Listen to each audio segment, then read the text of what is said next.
Welcome to the ID10T podcast number 946. If you're going to be in Denver, Colorado this weekend, April 5th through 7th, I will be at Comedy Works there downtown near Larimer Square with Mike Furman and April Richardson. So go on the internet and get tickets to that. Come to that. The shows are fun. All right. Now, enough about me. Let's talk about you, the ID10T podcast listener, and what you're up to. So, long-time Nerdist / ID10T fan, Patty Marvel writes, Keep Talking is a monthly storytelling show here in Cleveland, hosted by the lovely and talented Adam Richard and Zachariah Durr, and is held every first Wednesday of the month at the Happy Dog on Detroit Avenue at 7 p.m. Admission is only $5. The show's been featured on WCPN and WOW, or is it WOW? I don't know the local lingo. I'm sorry, Cleveland. But you have to get to the Happy Dog before 6:30 if you want to get a good seat. And these guys need you, Adam and Zachariah, to participate. Everyone has a story. Everyone has a life experience that fits one of the monthly themes like dating or service industry or I shouldn't be doing this. So if you live in Northeast Ohio, send your short story pitches beginning, middle, and end to keeptalkingcle@gmail.com today. And check the Keep Talking Facebook page for more details. Thanks, Patty Marvel. Also, the Friends of LA River 2018 River Cleanup is this month. There are 3 weekends spread out through LA where volunteers can come help clean up the LA River. A river is a very generous term for what we have here, but the concrete basin that sometimes collects a little bit of rainwater and flows it down to the ocean, but most of the time is kind of a trash pile. So that's why there's a cleanup. They've been around for 29 years. Volunteers from last year's event picked up 100 tons of trash. Help them pick up even more this year by volunteering. It's free. It's fun. And you're going to help create a better LA. Cleanups will begin happening April 14th, 21st, and 28th. Visit FOLAR.org for more info or to sign up. This episode is John Cena, who was the best dude. I mean, he was so nice. He came in the middle of a busy press day, looked great, was in a great suit, and just was overall super cool. And again, the more wrestlers I meet, the more and more respect I have for these guys in the WWE and the wrestlers. I mean, I've been privileged to talk to so many great dudes who are wrestlers, and it really it makes me happy. And John Cena, this episode will warm your damn heart. And if it doesn't, then maybe you just don't have a heart, my friend. Maybe you need to stick something in there, like a ticking clock or something, or put a cow heart in there. I don't know.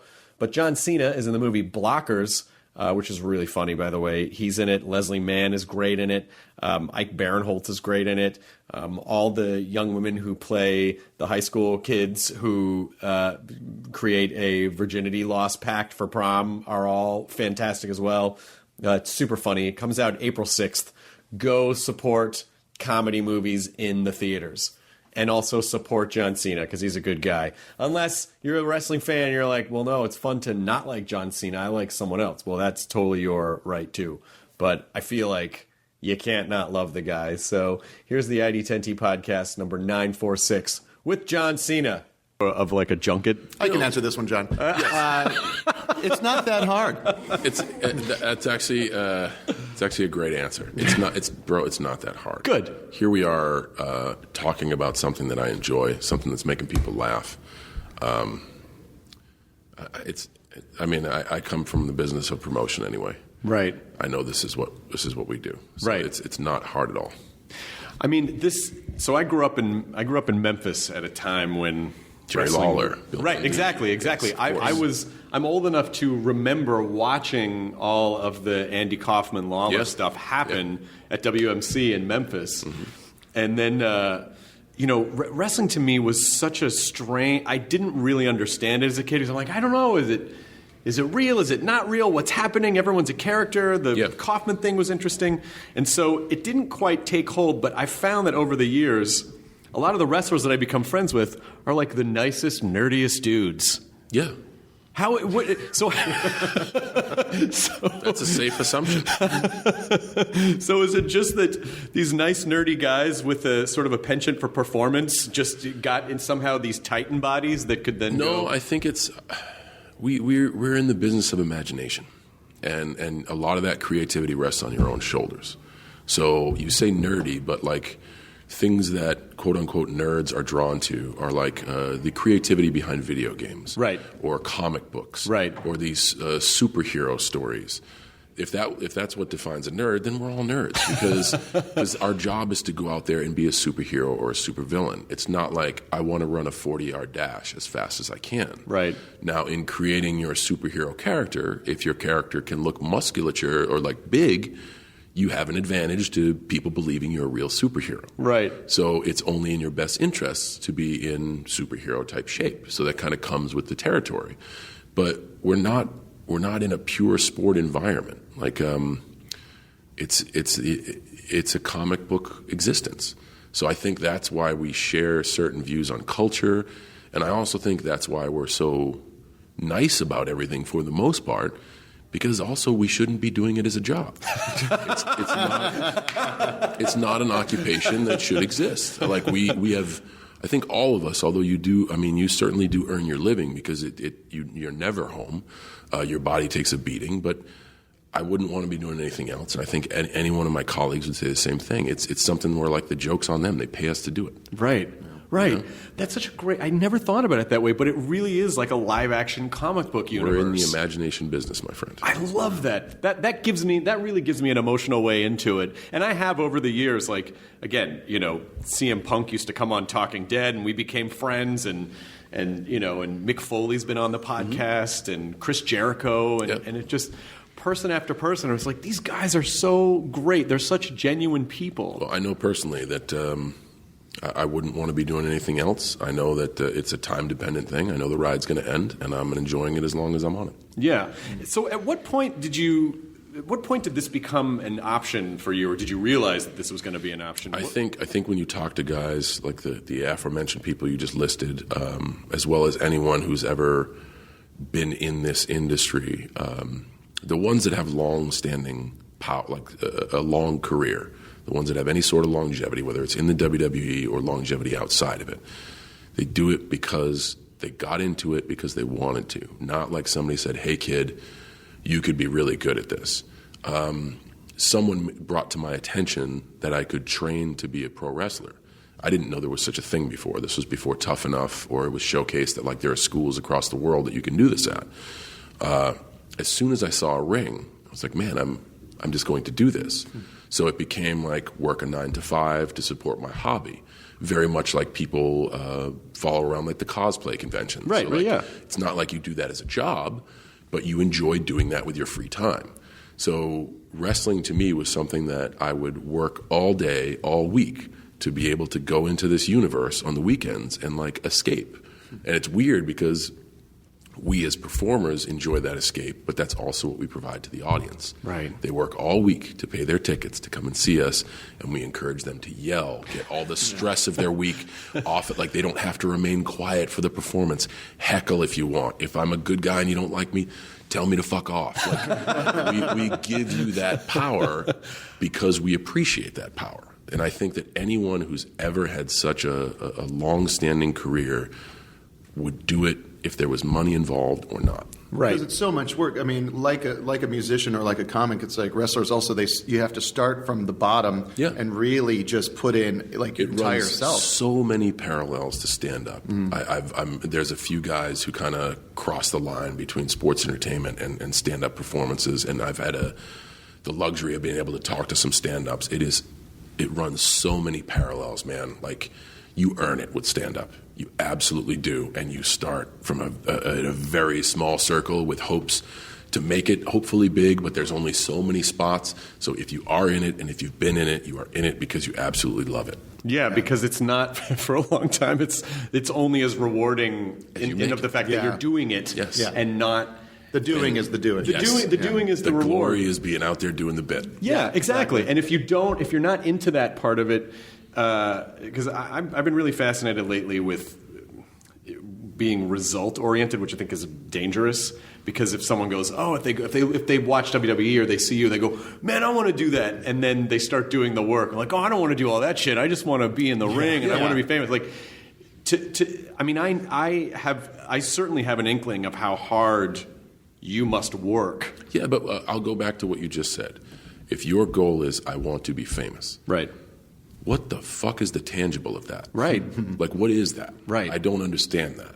But when I see a ring and I get in and I'm like, I just want to learn to do this and sustainably do this in my life as long as I physically possibly can, then the ups and the downs will come. And when it's up, I think keeping the perspective of I shouldn't be here anyway is a great perspective to have, because it keeps you working hard to be like, well, I always, sometimes you see complacency in our workplace, and I don't understand that. Because if you really wanted to be here, and everyone, when put in front of a microphone, every one of us would be like, well, I wanted to do this since I was a kid. Did you really? Then you take the bad shit with the good stuff, because it's not all good and it's tough work, but you should enjoy all of it. And you really get the test of a person's mettle when stuff doesn't go their way. And oftentimes that's the case. But at the end of the day, you're a freaking pro wrestler. Like, stuff is going your way. I don't know how to tell you this. You may not have been paired with the person you want to quote unquote work with, but things are going your way. So it's all looking good. You are getting paid to perform in front of people. Like, that's a good thing. And do you think, like, is there a spot though? Say, like, you're now a professional wrestler and you're doing these shows, you're gigging night to night. Is there still conversations after shows when you guys are hanging out and you're like, it's like, man, I got to try and cross over into mainstream. It's like this isn't enough. So that's an interesting conversation. For the longest, my goal is to, like, I'm a weird case. I'm a company man. Yeah. I love the company I work for. And I don't think I would ever, as a matter of fact, I can say with conviction, I know I will not ever perform anywhere else in a wrestling ring other than WWE, because I love the company I work for. So my, you have this life arc of, like, I'd like to be a pro wrestler. I'd like to get a WWE contract. I'd like to be a champion. Well, then you ask yourself, why do I want to be a champion? And when I began to break that down, it was so more people could enjoy WWE. I hate the fact that pro wrestlers are looked at and judged in a certain way.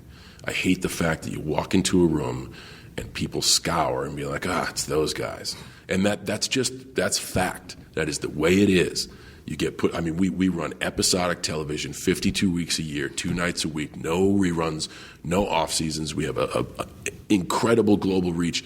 We have a streaming business model that's off the charts. And just now, after 40 years of doing this, people are like, whoa, okay, it kind of works. But that acceptance has only come with the realization that, like, a digital presence, like YouTubers, can be successful. I guarantee YouTubers face even the same stigma. Oh, you're only popular on YouTube, kid, when they don't realize that, like, that's actually being genuinely profitable. That's popular. Yeah. So that just hit me the wrong way early on in my career, and it became my goal to be like, I would like to leave this place better than I found it, which is why I did the Marine early on. I didn't want to do movies. I didn't. I loved living the life. I loved going town to town, feeling the heartbeat of excitement, that tangible animal. You guys know, if you're out there and you tell a joke, or if they're buying the bit, you get immediate satisfaction. Or if you're bombing, it's also immediate notice of, like,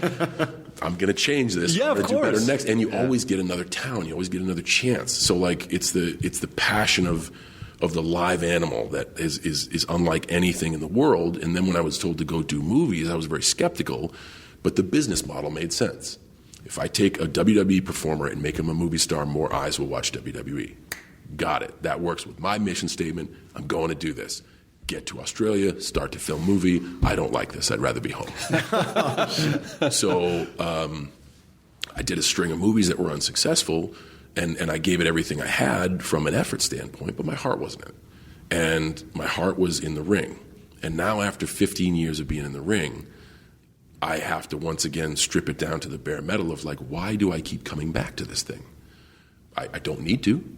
I've been very well taken care of by the WWE. So what is it that why do I not find myself able to drift away? I love the storytelling aspect of it. It's not the physical bumps. It's not like I'm going to do a stunt better than the next guy so people will appreciate my athletic ability. I'm in the twilight of my athletic ability, but I'm drawn back because of the material, because of this guy hates you for this reason. Or, which is often the norm, when the creative department comes up and say, you two guys are going to do something. Figure it out. and that is like a lot of our guys they frown upon that. Me, I literally take the guy by the neck and go into a room and like, why are we fighting? This is the best because they're not giving us any rules. We can come up with anything. Oh, wow. Like, did I tweet something that pissed you off a long time ago? Or have I ever looked at your girl the wrong way? Or you vice versa? Or are you jealous of me? Or am I jealous of you? And then you can create, like, that's the imagination. And that's what makes us nerds. Like, we take nothing and make it something. And that's what I love most about it. So that's what kind of reintroduced me to film. And I've used my fortunate career in the WWE to not have to do movies, to be handed a script, to read a script and be like, fuck, that was great. Yeah. I'll be whatever they want me to be in it. Because I just read the story and like, well, they're thinking of you for the lead. I don't care. I'll be the dude who crosses frame. Yeah. Because the story's good and I get all the pieces and you just, like at my work, you just tell me what piece I am and I'll do the best to be my piece. So it's a different thing because you don't have the heartbeat of the live audience. But I still get to be enthralled by storytelling. And to answer your question in a very long way, I've never thought about crossing over for any other reason than to change perception of what it means to be a WWE performer. And now I can get the thing I'm most passionate about, telling stories for an audience, just in a different format. Like it's a more long lead. Right. But when we premiered Blockers at South by Southwest, sitting there in the audience, it was the same rush as when you're out there and you have a successful performance. People laughing so hard they miss 5 jokes. Right. And you want to be like, quiet, but then not caring because, you know, and me personally not wanting to quiet the crowd down because working in front of a live audience, you know when to speed up and slow down. Mm-hmm. You know when they don't get a joke and you need to move the next one. And you know when to hang on a joke and give the audience that look so that it gives the punchline more depth. I wanted to slow the fucking movie down. Yeah. Like, slow the picture down. Wait. Pause this. Yes. Okay, play it again. Because you don't ever want to tell the audience how to react because you don't want to take away their freedom and their choice. But I wanted to be like, to the pitcher guy, slow down, kid, you're ruining the whole thing. But it gives you the same reward. It really does. Well, the good thing about a movie, too, like in a stand-up performance, you know, essentially people will see it once. I mean, because when you go back to a town, you kind of have to have a bunch of new material. So they'll see, you know, they have this intimate experience that's live and they have it once. But what's great about a movie is that people will watch Blockers, and the movie's fantastic. And like I said when you came in, you're so funny in it. But it'll inspire people to go back and go, oh my God, I missed that joke the last time. Yeah. Like there's so many. This is definitely a movie that I think people will watch multiple times. I do, and you know, whether they take more jokes away from it, that's fine. I think they'll watch it multiple times because the subject matter is so relatable. It really is, and it doesn't lend itself to this moment in time. Like a lot of comedy is time centric. A lot of punchlines are event specific. Yeah. This is young people becoming adults and adults' inability to understand that. That has been since the dawn of time. Yeah. Like the kids today adage goes all the way back to ancient Greece. Like it's been since the dawn of, and that's why when I read it, I loved it and just wanted to be in it. And it's not one of those things where they were like, hey, John, we want you for the movie. I had to audition. I had to get it. Like I chased it that proactively because I read it and I'm like, this is a wonderful story. And the original script that I read was not the script that we filmed. But the punchlines and the gags changed, the story didn't. And that was most important, that like they kept that story of parents thinking they have kids figured out, but kids are now adults and they've lost the power to control their children and protect their children, and they have to make them let their own choices, but they're not ready to. Like that's a whole cool conversation in its own right. Yeah. I mean, I know you said, look, if it's a thing I like, I'll do whatever part you want. But is it kind of nice that your physical structure didn't define? I mean, your character definitely is a sports guy. You know, like he kind of coaches his daughter. Yep. But it's not like it doesn't define the character. I think that's what's interesting because. And I think that's where I missed in some of my early choices. Like, hey, you're a big guy. You should do Save the World action. Trust me, if a good Save the World action story comes across my desk, I would love to do it. But only because it's a good story. I think there's comedy comes from a lot of different places, and you can talk to people about their perception of comedy, and you'll get a lot of different answers. To me, I think the ability to laugh at yourself, and a lot of stand-up is almost purging oneself of one's flaws so people can laugh at you. So when you can laugh at yourself and you don't have this perception that you need to always be cool, I think that you just open up the comedy vault for like whatever. So I enjoy playing against type or playing right down to type, but finding the comedy in that. In Trainwreck, to give you an opposite example, I was a physical dude who was confused about what he wanted out of life, confused about sexually who he was, and that made for some interesting banter. Whereas the scene was written to just be a physically dominant human being that tired out Amy Schumer in a sexcapade. Right. And she's like, I'm tired of this. And in that script, they had one joke, one of all the, like they shortened the lines, and the one joke was when the dude finishes, he thinks she's a guy. So me, the Nerdist, went back to the creative lab being like, okay, this guy's homosexual and he doesn't know it. Why is he? Because he spent his life at the gym. The gym's around dudes. He's fascinated with the male body. Like he wants to look this way. Why? Because he always looks at these things. But now he's being pushed in another direction where he wants a picket fence and 2.5 kids. Like, the fun of creating. Yeah. And to be around funny people like Judd, like Amy, like Kay, like Ike, like Leslie, who embrace that environment and let you kind of run with it.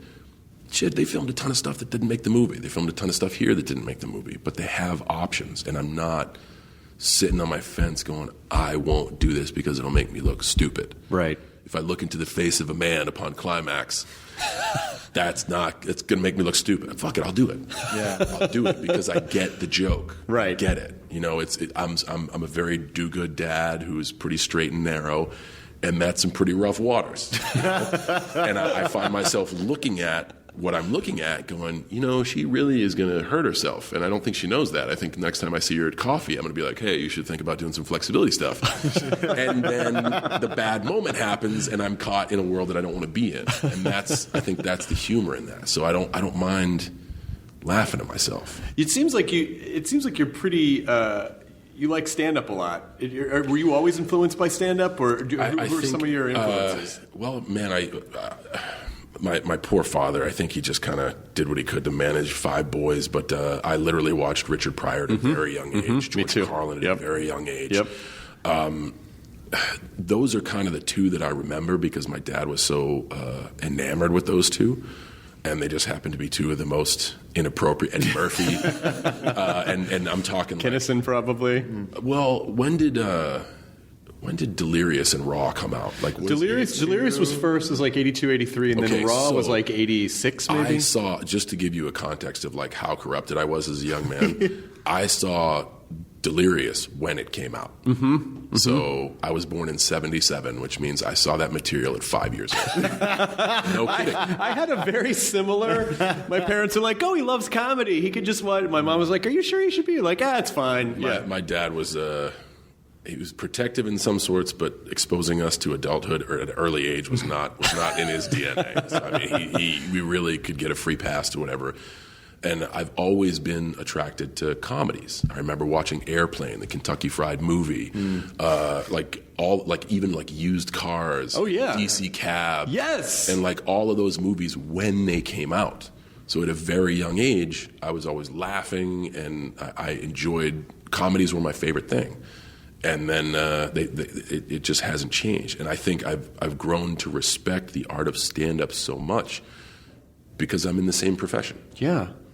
The light is on me. People have paid to see me. And I got to do my damnedest to make them walk away going, that was worth my money. Yeah, yeah. So, what are some of the... I thought Jonah was poking at this earlier, but I'm interested to know, like, when you come off stage and you go backstage and you sit and talk, like... What are some of the self-criticisms or like, oh, I should have done this, or, you know, because you can have an amazing show as a stand-up and still feel like, I didn't do what I wanted to do. Nothing is ever. Or you can bomb and feel like, you know what, though? I just did everything I wanted to do and I'm okay with that. Is it the same? Well, you can have selfish performances, but I often say to the guys, and I watch a lot of matches that are performed to silence. And I always say to the guys, we got a facility in Orlando It's got 6 rings in it. If you want to have those type of matches, turn on the cameras and go have them for yourself. Because that's not your job. Your job is to make noise. The audience is supposed to be invested. Right. So if there's silence, you missed. And just simply ask yourself why you missed. And they'll look at me oftentimes from like this high point of like, I never miss. So then I'll always add like, hey, did you remember when I did this last night? Yeah, I was there. That missed. And this is why it missed. Because I was trying to tell this story to get this effect, and it missed, and they didn't get it. So I'm telling you this from a place of like actualism. I miss every single night. But the button of the performance, I put a really good hedge on the beginning of the story and a really good hedge on the end. So I give myself the middle to swing and miss. And it's over the swing and miss process that I get more aces up my sleeve. Mm-hmm. Like, this always works in the South, or this will work in Chicago, or this will work here, this will work in Japan. And then you develop over time like a bag of tricks that you can go to. And it is literally an improv performance of taking your tricks and using them at the right time. Do any of the wrestlers take improv classes at all? We are trial by fire. No, I'm truly one of the last performers to perform like this. And I like when I leave, the art will change. It really will. I just go out there. I do. I'm confident in the skill set that I have. I'm confident in what my opponent's skill set. I have a talk with them before about what they can do. And if you talk to anyone who has ever worked with me, the first thing I ask is, what do you do? And then they'll tell me like scenario. No, specifically, physically, one move at a time. What do you do? And I just commit that to memory. And I've been criticized many times for speaking loudly in the ring. I don't care if the first 6 rows or if someone who's snarkily watching the broadcast hears what I'm going to do before I do it, because it has to be done at exactly the right time. So if they want to look behind the cloak and see how the Statue of Liberty appears, fine, don't complain about it. I'm playing to the people up in Section 313, and they're the animal that are on their feet, pulling their hair out, going, this is crazy. So if you hear me say, hit me or do this, it is only because it is the exact time to do that, and I cannot prefabricate that behind the curtain. Right. So, you have to feel it in the moment. You have to be in the moment. You have to, and you have to know, and it's easy in stand-up because you're out there by yourself. Right. But picture if you're out there doing a routine with 2, 3, sometimes 6, 7 other performers. There has to be a system of communication so people don't step on the reactions. And a lot of times, because our guys now prepare everything in the performance, a lot of times that's what the silence is. They'll just go through this physical exhibition and not let people get invested. And in a movie, it's the director's job to plan out those moments. I think this will be suspenseful. So they know how long a scene should be. They know how long a look should be. They know how long a joke should stand. They know how big a stunt should be. But in the live performance game, all you have is your ears, and it's your most valuable asset. And I've been in there with so many guys, especially as of late, and I love this. I truly love it. And I really hope they're learning from it, because it's no better way to perform ever. Like to go out there with a clear mind and not have anything, and to come back to thunderous applause like you feel as if you just climbed Kilimanjaro in a single bound. Like this, you can tell by the way I'm presenting it to you, like it beats my heart. Like it is my absolute passion. But so many guys will just get to a position of like, what do we do now? We fucking listen. So it's weird because, and a lot of times I'll, and this, like, I didn't know we were going to go way inside baseball, but I actually love talking about this stuff. A lot of times I'll tell performers, hit me and be yourself. That's great. Because I listen to the noise and I can translate that they need time for the audience to invest in them. Right. And you should see what some guys do when I tell them to be themselves. A lot of guys don't know what themselves are. No, that's a very difficult, and that's the great struggle with stand-up too, is that, and any great stand-up will tell you, like, it takes 6 to 8 years before, some people say 10 or 12, to figure out what your voice is, who you are, yes, getting comfortable in your own skin, getting to that place where you sort of, it's like in the first Spider-Man movie when he kind of gets the spider sense and everything slows down, and he can like see the fly's wings beating, and you just become hyper aware of everything. It takes a lot of time to get to that point. And I was very fortunate to come up in an environment where that was the norm. So like, I got to tour with all the great stand-ups, essentially. Right. I got to perform with every legend you could possibly imagine from that style of performance. No one ever planned anything. It was just go out there and feel the pulse. And I was scared shitless as a kid going out there, but I learned how to do that. And I often tell guys, and I don't know how many of them listen, you already know how to plan out this brilliant physical expos. You know that. You can do it with your eyes closed. You can sit back here and plan out a 248 stunt performance in 8 minutes that I could never do on my best day. Try it the other way, because you already know you can do the pre-planned stuff. Right. Yeah. Try it the other way. See which one is more rewarding, and at the very least, if you don't like what I'm telling you, you got another tool in your tool case. Mm-hmm.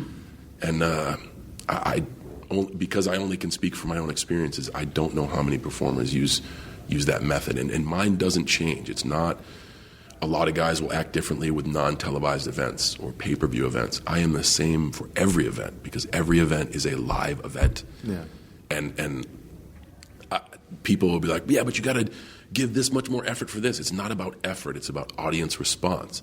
And one of the best matches I've ever seen in my life is Hulk Hogan versus The Rock at WrestleMania. And those dudes just looked at each other. Yeah.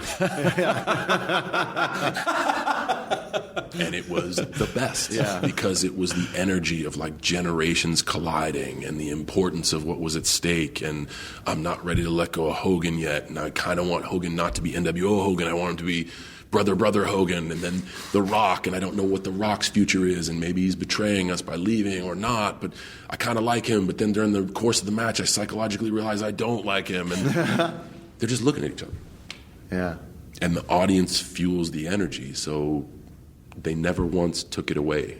They just looked and listened, and it is the best definition of what we do, because that is revered as one of the most impactful moments of all time.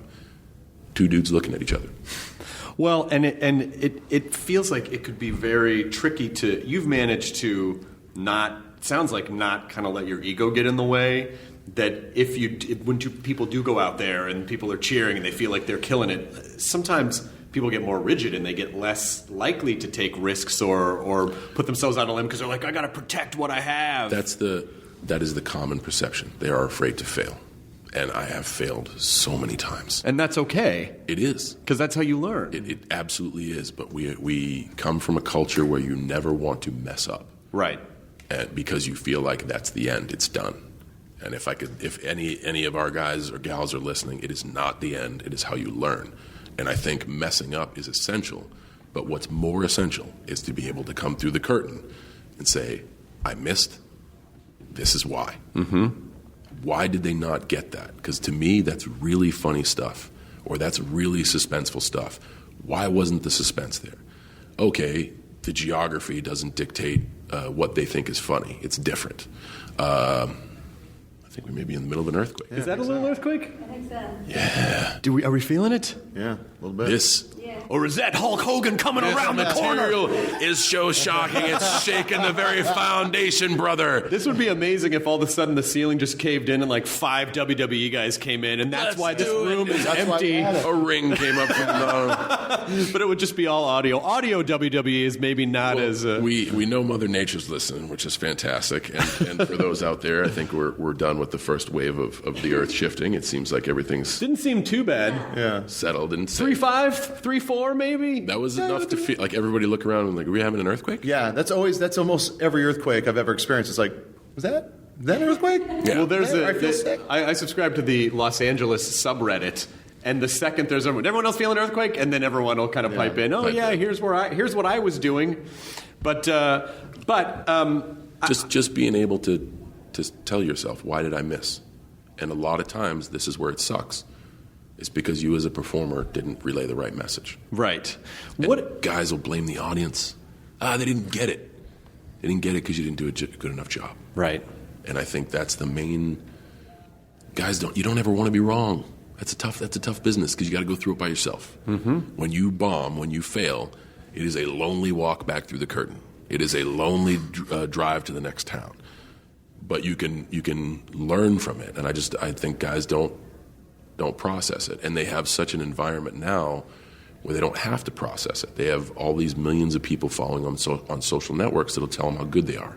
So if they bomb, they just go check their feed. You're the best, man. Keep your head up. Like you build this environment that's safe, where you never have to confront the loneliness and the solitude of failure.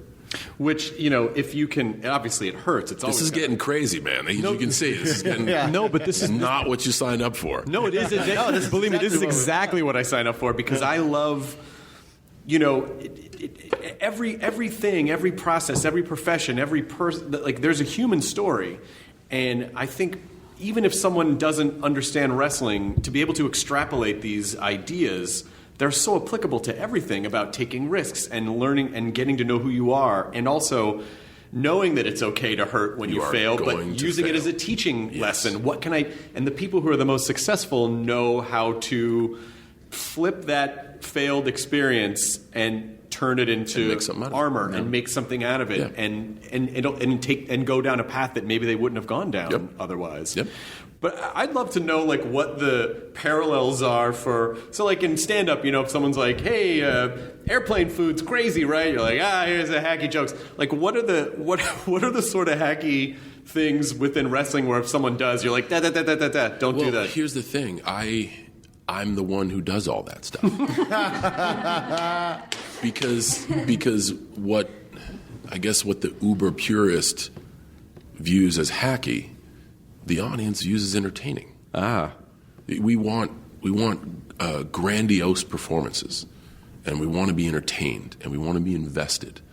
And it is the largeness of Broadway. You have to be big. You have to be presented because of the size of the hall we play. But you also have to be relatable. And you want to talk about how obsessive I am in what I do. We're a PG show. Step one, know your audience. PG. That means kids. Mm-hmm. That means it's not all kids, but kids can come through the turnstiles with their parents' permission. Right. So a majority of our audience is kids. What's tough is I now have to perform in an entertaining way to a 6-year-old, to an 18-year-old, to a 35-year-old, and to a 65-year-old. That doesn't work. That very rarely works. A situation like Shrek is a great example of how it works on all platforms. So that's why, like, a lot of times the good guys get a mixed reaction. Because to a 6-year-old, that's a good guy. He looks like a hero. He plays by the rules. I feel like he's fighting for me. Like, he's a good dude. And an 18-year-old's like, are you fucking kidding me? Boring. Yeah, exactly. Like, there's no way I dig this guy at all. And by the way, the company is shoving him down my throat. Right. And then you get to the end of the age spectrum, and the ethos is, well, you know what? That ideology is a good influence for my son or my daughter. I like this guy. He's my guy. Yeah. So it's weird. It really is. And a lot of that has to do with projection. So I will never, ever in my career be heralded as the most technical, able-bodied performer in the ring. And if I do, the person who writes the review is Orson Welles in the champagne commercial.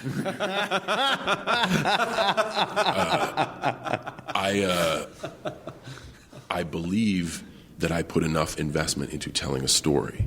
And I'm not afraid. Here we go. It's another earthquake. I think it's been shaking the whole. There must be some kind of air conditioning or something. Or sometimes, because we're in a hotel, I wonder if, like, people are rolling. Yeah, I'm not seeing anything on Twitter. The new LA subterranean transit system. Yeah, yeah. You know what? Hey, Elon Musk, let's dig 6 stories down into a seismically active region and see how that goes. I do all the hacky stuff. Just last week, we had a run through Oklahoma and Dallas, where we were booked in a 4-way matchup. Mm-hmm. And that means 4 guys fighting for 1 prize.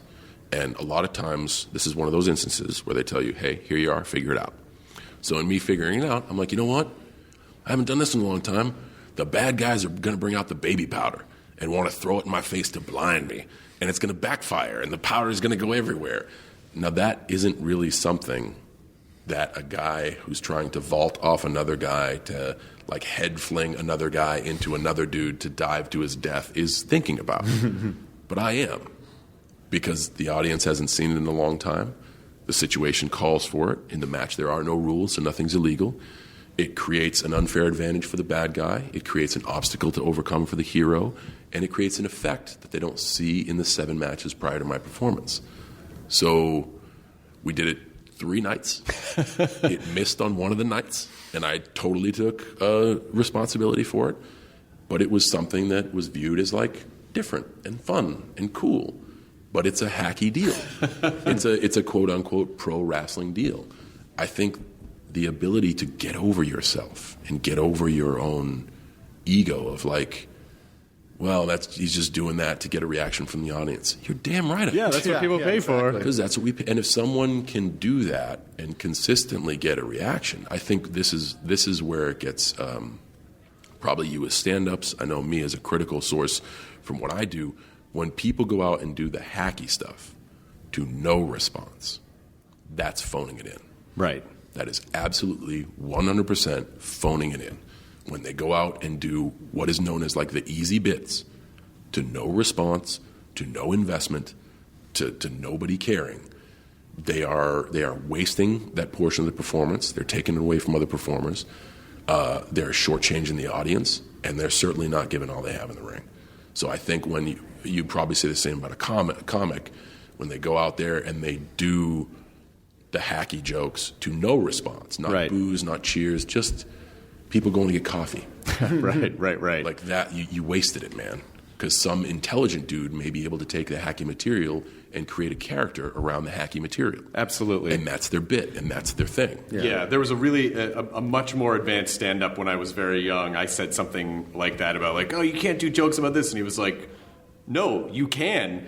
There are hacky premises, maybe, but it all depends on how you express these ideas and how you're able to communicate them to the audience. And, you know, it's so wonderful and interesting to me to hear this dimension of what you do about being present and connecting with the audience. And it's not just like, oh, we go out there and flail around. Like there's so much art and craft to it. It's just, you know, most stand-ups also don't spend any time in the gym. Yeah. But beyond that, I was going to say a lot of his stuff too. Like a lot of the way you speak about the performing and breaking down the characters and working up with a partner on a scene. It's, you know, my wife's been in Meisner acting training for years, and it sounds very similar to like what you've been describing as how to break down stuff and what's their story, what else, if this, then what. The most important thing is just to be present. Yeah. Absolutely be present. Which is scary. Can be very scary. Yeah, because sometimes it sucks. Yeah, it does. But if you're present enough through failure, you can try and try and try to take the ship from sinking. And there's a few times where she's going to sink. But those are the sun comes up tomorrow. And like, once again, I'm already on borrowed time. I'm doing a job that shouldn't be a job. So if I sink the ship permanently enough for people to be like, thank you for your service, you're done here, I go back to the real world. It's all good. Yeah, but do you ever? It sounds like you have a very good attitude about the whole thing. But whereas, you know, someone like Hulk Hogan or The Undertaker or The Rock or whoever can sort of separate themselves from the character of The Rock or the character of Hulk Hogan, but you're you. And here's the deal: you say that, and I like go back and listen to what you just said. Okay. When we see Hulk Hogan, what does he look like? When we see The Undertaker, what does he look like? Right. When we see The Rock went a span calling himself Dwayne Johnson. Of course. Now he's known to the world as The Rock because they were so good at defining their characters. That is their character. My character is myself, and I have what's known in the inner circles as the Superman outfit. Mm-hmm. The ball cap, the T-shirt, the shorts, the knee pad, the shoes, the wristbands, the towel. Like that's Superman. Mm-hmm. You're talking to Clark Kent. You know what I'm saying? And the great thing about it is, and this is all the other stuff, reading the news, hosting the Kids' Choice Awards, doing these movies, doing interviews like this, helps define Clark Kent. But it's my moments on WWE television. If you go back and look at like what I do, I'm a good guy who says he's going to win and loses. And then the next day has to go out and not make excuses. I lost. I didn't get it done. We're going to get back up and go again. Like, And this is just me challenging myself to be vulnerable, to face the audience and fail, to get mixed reactions and be able to keep a smile on my face. Like, I have challenged myself so much to become a real human, as opposed to this ass-kicking, take no prisoners, undefeatable source of heroic justice. I'm just a dude. And I'm just a dude on TV.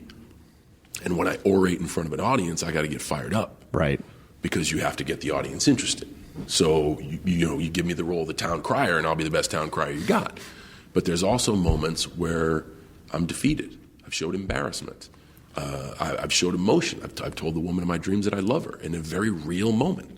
Like, I blur the lines more than any other character. It's not, and this is no shot to those guys, the Austins of the world, the Hogans, the Undertakers. The Rock is palatable as other people. He is the standard. He is the gold standard.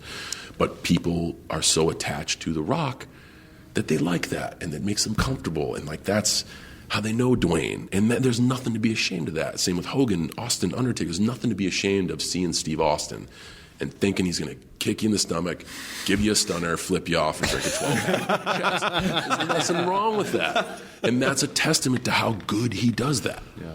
That's a testament to how good his performance is. And if you look at those guys' career span, Undertaker's very limited performance. He's been a long time, but even he's had to go through evolutions. Hulk Hogan's had to be good, and then bad, and then good again. I've had to be me for 15 years. I started out rapping for 3 or 4 years. So for 12 years, I have had to be me. No switch in character, no bad guy turn, no personality waverment. Like, it's just me. So I've had to like chip away the fantasy. And you see before you like this weird, real human being who still, when called upon, looks like a hero and possesses like weird superhero powers sometimes. So I think that's, and also laughing at myself, like doing stupid things and not being afraid that it's going to take away all I have. It's going to ruin the toughness of my character. Well, I just said on television that I love someone and that I want to get married. That's not a very tough thing to do. There's not many guys that would do that. I just said on television that I lost fair and square to a better man and I'm not as good as I thought I was. But I'm not going to quit and get back up and go. That is not a tough thing to do. It's a crappy thing to do. That's the losing Super Bowl interview where the guy's head's down and he's broken and like you see this heroic figure broken. And over those moments, I've learned to like it's not the end. It is the end when you stop trying. It is the end when you stop being present. It is the end when they stop caring. They stop caring when you stop caring. So nothing, not one moment, essentially takes your presence away. I'm currently in a story headed to WrestleMania now where I'm either going to wrestle The Undertaker, which would be a fucking awesome experience. I like have goosebumps thinking about it. But it is not yet set in stone. My other option is to be a fan. And I'm invested in being a fan because I'm still a fan. And I did a monologue the other night about how important it is to be a fan. Because if we perform to an empty audience, it's what we do is stupid.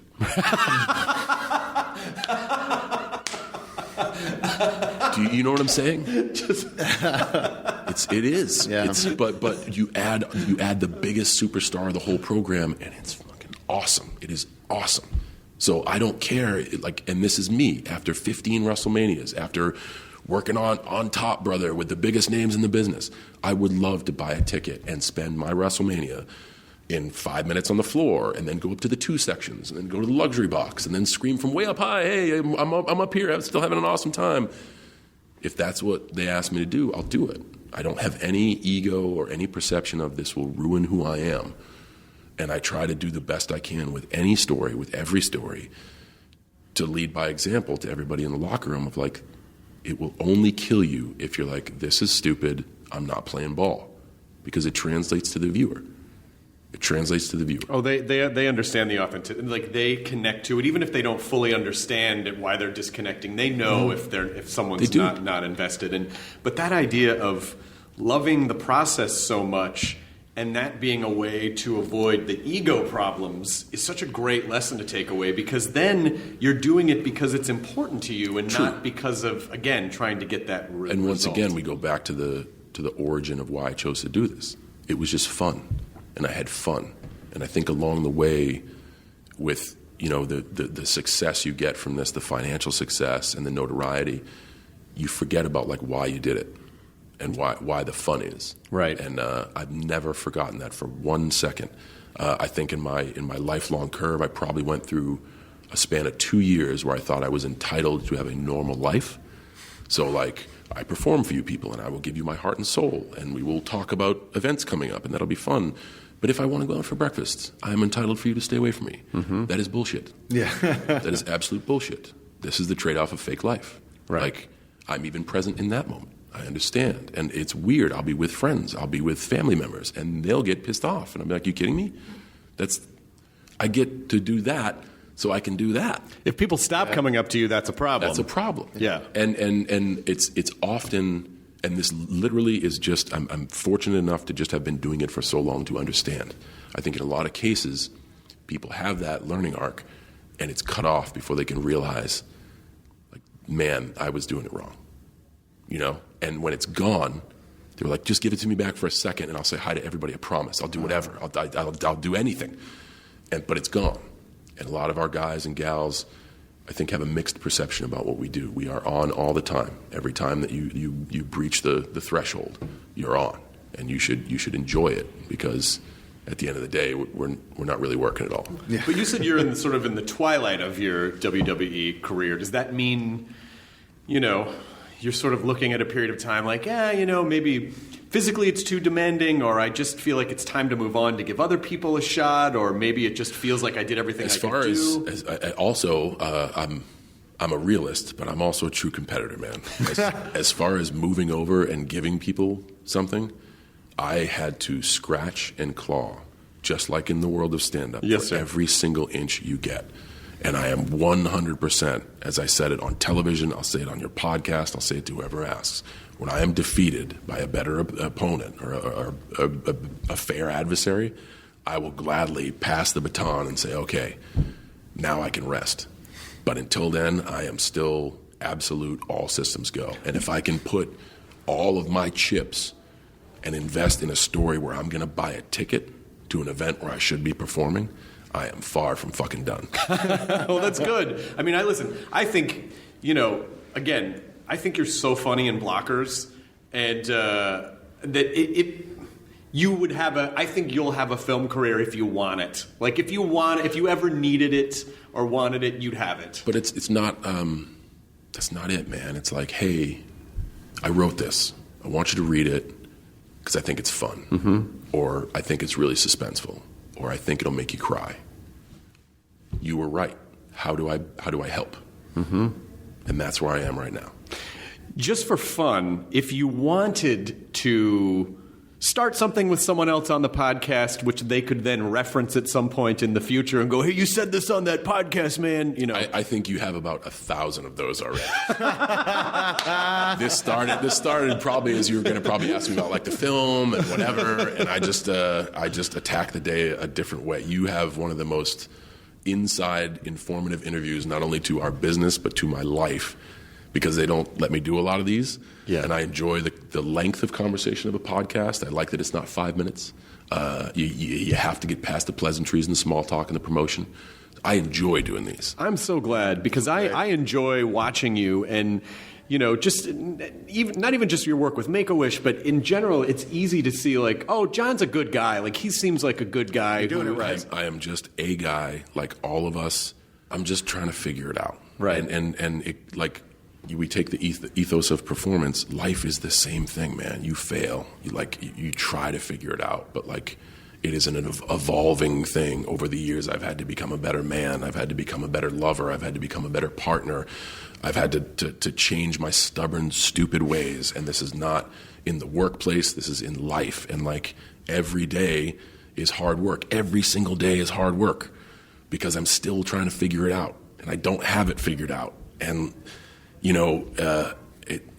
I look forward to that every day.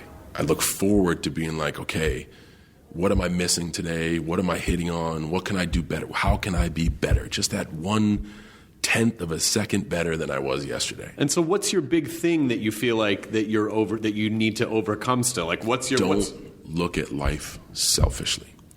Look at life from a grand perspective. This has also helped me tremendously with my work. It's okay to be selfish because we can't help but if I'm never going to get married because I had a bad experience once and I never want that to happen to me again. I'm never getting married. In waltzes the woman of my dreams. Holy shit, she sweeps me off my feet and I'm smitten to the point of I would never hold hands in public because I want people to think I'm a tough guy. Right. I'm making out with her. I don't care. I can't speak highly enough about who this woman is because she just puts a smile on my face. And in the worst of times, she can find it to get my stern, cold, robotic heart beating. It's amazing. So then I start to ask myself, why did I say I wouldn't get married? Yeah, because honestly, I was too much of a selfish bastard. I wasn't ready to be a husband, and I didn't understand what marriage was. Do some research on what marriage is. Talk to your partner about why it's so important, and then come up with an answer. And if you can have a defense on why you don't need it, then maybe you don't need it. I ran out of excuses. I absolutely did. It is truly important to Nicole for more reasons than just the world knowing we're married. It's something that I was just standing on as a matter of principle, archaic, stupid principle. And I changed my mind. And in recent times, I've done the same with having kids. And it's just been me being honest enough. And this proves I'm not full of shit. When I tell you, look in the mirror when you fail. Honest enough to say, why don't I want kids? Look in the mirror because I love my life the way it is, and I'm too selfish to fucking give it up. That's usually the reason, yeah. And that's a come to faith moment of okay, what does it mean to the other person? Is there a compromise? If so, what's the compromise? Have you even bothered to talk about it, or has it just been no? It's always just been no. So then we begin to talk. And over months of difficult conversations, which end up in arguments and end up in differences of opinion, it almost ended our marriage before we even put a ring on each other's finger. And then it walks away with me being do I want to let this woman out of my life? No, I don't. So when you say, I'm willing to do anything for you, when I'm willing to say, till death do us part, you full of shit? Are you really willing to do that?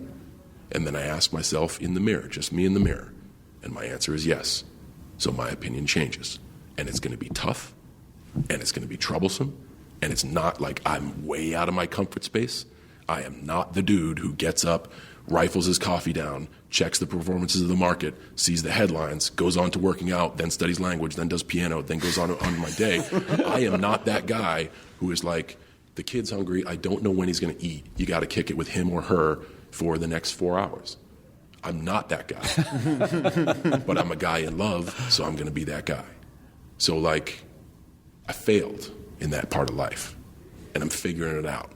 And I was bold enough to look at myself in the mirror, and I was bold enough to figure out, hey, I can't live a day without her. If I let her go, the sun will rise tomorrow, and I'm not going to end the story, but I will never get over losing her. And I'm willing to change my entire life to accommodate something that is so important to her, the ability to give life to something, the ability to nurture that life, the ability to see it blossom and grow and fail for itself. I can't take that away. I can't. God damn it, John Cena. I just want to hug you. And because there's a lot of things that you're saying that feel very familiar to me about, where my wife and I are going to go with kids and am I can I not be selfish and can I be, it's all those things. And so it's so refreshing and so wonderful to hear you say all those things. And I know that it's going to resonate for people too. Yeah. Well, and also on the flip side, your answer to that question doesn't have to be I'll change. Of course. Be honest enough with yourself to know that if you take the leap of faith, you're not going to contribute to it. That's a bad decision. And you have to understand, I can't let Nicole go. I can't. And I know that as much as I think it's going to be tough, I'm not built for it, I'll be fine. You'll be fine. People have been doing it for ages, but and you're very capable. There are also people that won't be fine. And there are also people that make that decision that resent that decision. And that is the beginning of the destruction of the relationship and all that comes with it. So if you look in the mirror and you say to yourself, I can't do it because I'm too selfish, own that. Yeah, at least be willing to ask the question. At least Yes. be open to being flexible. Yes. So I guess once again, a very long answer to the question, when you look at life through a grand perspective, consider your own feelings, which is what we always do no matter what we think or not. It is what we always do. How does this situation affect me? But be long lens enough to see the other point of view, to think about things you never thought about, to ask the questions that are tough to talk about, and to talk with the people involved in the choice. And I think that kind of gets you to the most information you can to try to figure out this stupid thing we call life. Dude, thank you so much. It has been an absolute pleasure. And if I ever get bombarded with an accidental overdose of gamma radiation, I hope you'll be my Hulk. Because, I'd be the shittiest Hulk ever.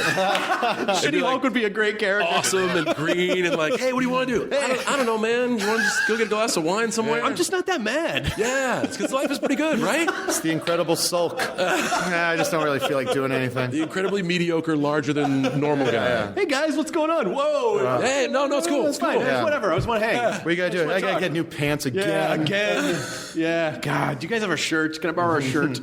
Everyone should go see Blockers. I think the movie's going to be. You're great in it. Leslie's incredible in it. Ike Barinholtz is a comedy mastermind, and all the young women in it are fucking fantastic. Yes, they are, and this is the reason why they played it genuine. This is a funny story, but the humor in this story and the reason Kay Cannon did such a great job. She's a comic writer. She can write punchlines for days. She chose, when she got her directorial debut, to focus on story. And I think the reason why we laugh at these moments and people are laughing over jokes is because they lived them. And they're laughing over punchlines, but the moments that they're laughing at are real life moments, so I don't care if they hear the punchlines. Right. They're laughing at the awkward relationship between a mountain of a man and his daughter now that she has boobs, and he doesn't understand. They're laughing at a father trying to get his kid back when he's been absent and the bad choices that he makes, but he's good-hearted.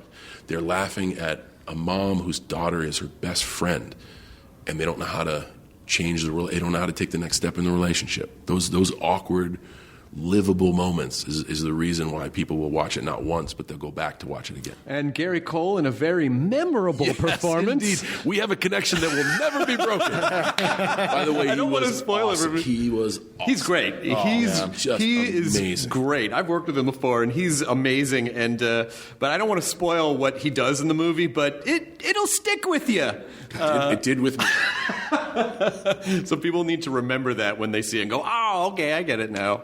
But thanks for being here. Thanks for taking the time. Thanks for giving me a forum to purge myself. That was great. John, you're fantastic, and I'm flattered that you wanted to do the podcast, Cool, man. and I really appreciate it. All righty. All right. Enjoy a burrito, everyone.